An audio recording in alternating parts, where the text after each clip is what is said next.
Hey everybody, it's Ron from Pick Dawgz, and this is Ron's Bank Shot Breakdown. We're going to go over 3 college basketball games for Saturday, April 5th, 2025.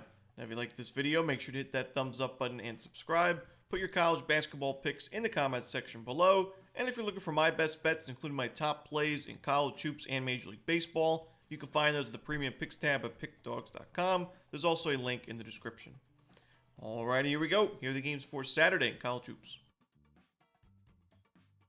First up, we have Boise State and Nebraska. This one, 1:30 Eastern, is going to be on Fox.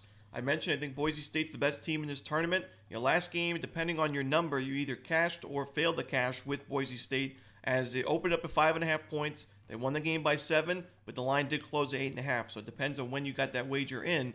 I still think Boise State really impressive showing in that win. 100 points scored. Their offense is just rolling right now. I think that Nebraska could be the second best team in this tournament, but I don't think it's going to be enough here. I think Boise State, especially at a pretty cheap price, takes care of business, picks up the win and the cover. Give me Boise State in this one. Next up, we have Florida and Auburn, the first of 2 Final Four games on CBS. It's going to be 6:09 Eastern. We see Florida as a small favorite in this all-SEC battle. Of course, these teams met in the regular season. That was a 9-point victory for the Gators on the road. I think Auburn gets its revenge, though, at least against the spread. It wouldn't surprise me if this is a 1 or 2 point game either way, but I think Auburn has a realistic shot at winning it outright because Auburn's 3-point defense is elite. It's one of the best in the country, not only from a percentage-wise where they only give up 29.6% to their opponents, but they just really push teams off the perimeter in general, not giving up a lot of attempts, not giving up a lot of points from 3-point range. That could be a problem for Florida. We saw in that last game against Texas Tech, the Gators were just outworked for about 35 minutes.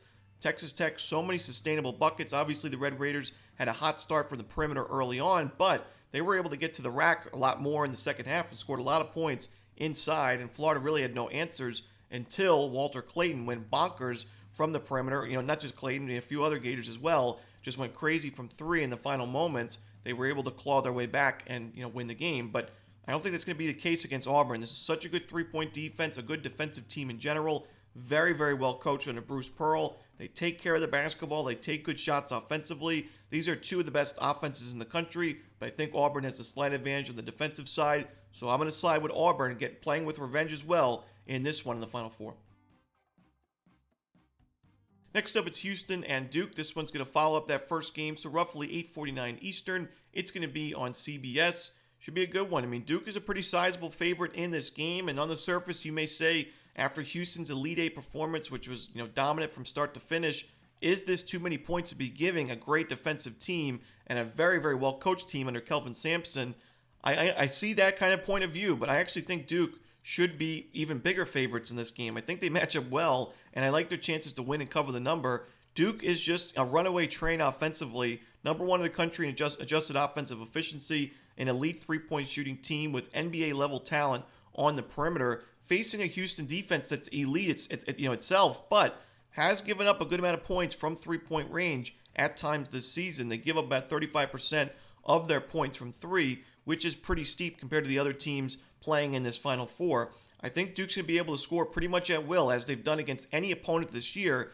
The question is, can Duke create enough stops to win and cover? I think so. Houston's not an amazing shooting team. They're great from 3-point range, but in terms of 2-point field goal percentage, ranked 282nd in the nation. They don't do an amazing job of getting to the free throw line. They're also one of the weaker free throw shooting teams out of the 4 teams remaining in the country. Duke is number 12 of the nation, 79% from the charity stripe. Houston is ranked 111th. So for me, I think the little things kind of benefit Duke in a matchup like this. I think Houston wins the turnover battle. I think we're going to see them get some second chance opportunities on the offensive glass. But in terms of the offense that I trust most in a game like this, it's got to be Duke, and I think they run away with this one in the end. Should be a competitive game early on, but I think Duke finds a way to win and cover in the end, so give me Duke laying the points. And that's it. Those are the games for Saturday in college basketball. Hope you enjoyed this video. Again, if you're looking for my best bets, you can find those at the Premium Picks tab at Pickdawgz.com, and there is a link in the description. As always, Romanelli, good luck.